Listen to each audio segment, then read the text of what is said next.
Karakteri yoksular. Merhamet, bana şu bir-birinden hamma alış kerak, bir-birinden. Sizlarni iltimos qilamiz. Faqat bir-biridan asoslanib.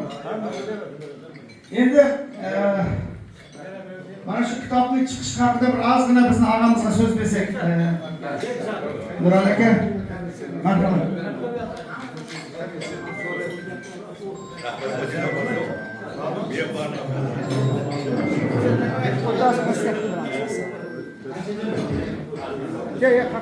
Assalomu alaykum aziz vatandoshlar.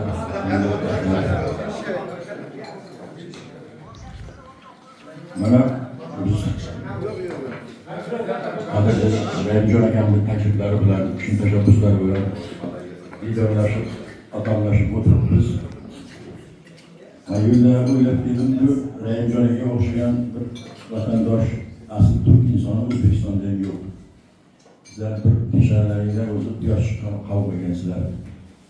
Sabab har bir inson ham o'zini millatiga, vataniga turmushga baxshishlik qilmaydi. Rahimjon aka shunday inson. Bu kitobni nomi ham degan boshqacha edi.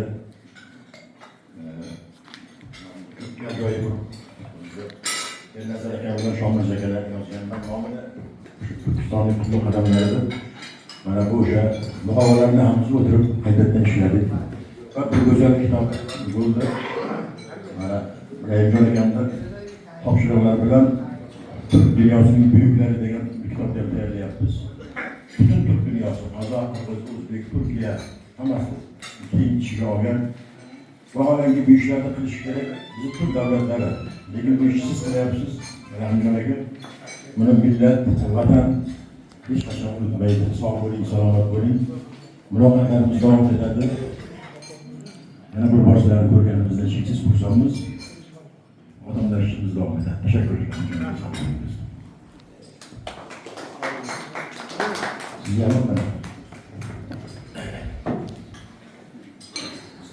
Assalomu alaykum. Muhtaram ustozlar, ahli jamoat. Qayerdagi bir to'g'ri yo'lda yuradigan odam bo'lsa, uni atrofidagilar ham to'g'ri yo'lda yuradi. Egri yo'lda yuradiganlardan Xudo asrasin. Men ilk bora Turkistonga kelgan kunimdan mana shu duolarimizga beshik bo'lgan bir yurtda amalga oshirilayotgan ishlar, xususan buguni, ertasi, kelajagiga befarq bo'lmagan ota-onalar, xayrli tadbirkorlar, insonparvar shaxslar bu yerda borligidan mamnun bo'ldim. Mana hozirgina tadbirkor bir mesenatni ulug'layapmiz. O'zbekcha sodda qilib aytganda, saxovatli, qo'li ochiq, bag'ri ochiq, millatiga qayg'urgan insonlardan biri Abdurahim aka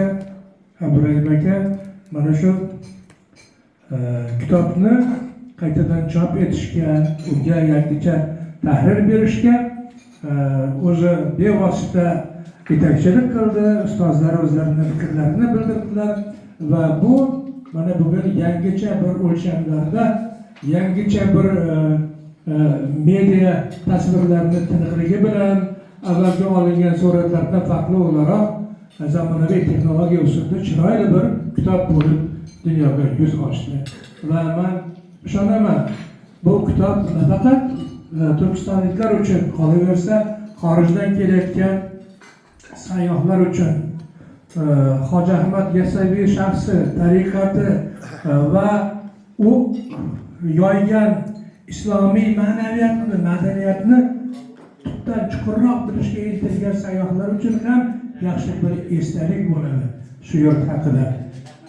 Endi do'stlar, men tashkilotchilarni barchasini ushbu kitob bilan tabriklayman. Fursatdan foydalanib shu Turkiston oydinlariga deb atalgan bir she'rimni o'qib bermoqchiman. Maylimi? Chilparchi sochilgan xayollarimning Yabonida o'lmish latif bir tuyg'u, bag'rimga kitobim bosganimcha jim, avjini kuylagim keldi shu kuyni. Egasiz daraxtning mevasi xundur, tomirlariga chopib ketar shu savol. Xudbinlar zabundir, ertasi xundur, siylay rahmni bilmagan millat.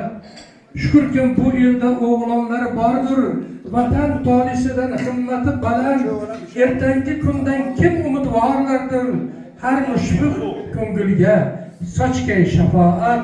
Mehr bor, umid bor, bitta tan bir labz, millat ham shoh daraxt, ko'klagay mudom, toki ko'ksing ichida yonib turgan qalb, xalqim deb evrilar bunda har bir jon. Iqboling sarbaland bo'lsin sabodan, boshingiz chiqmasin to'yu navodan.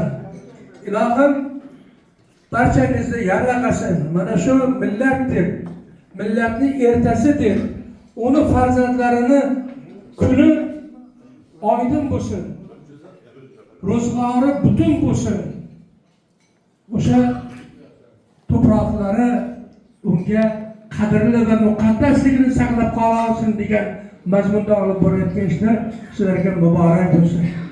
Barchangizni ushbu qutlug' saodatli lahzalar bilan qutlayman. Rahmat.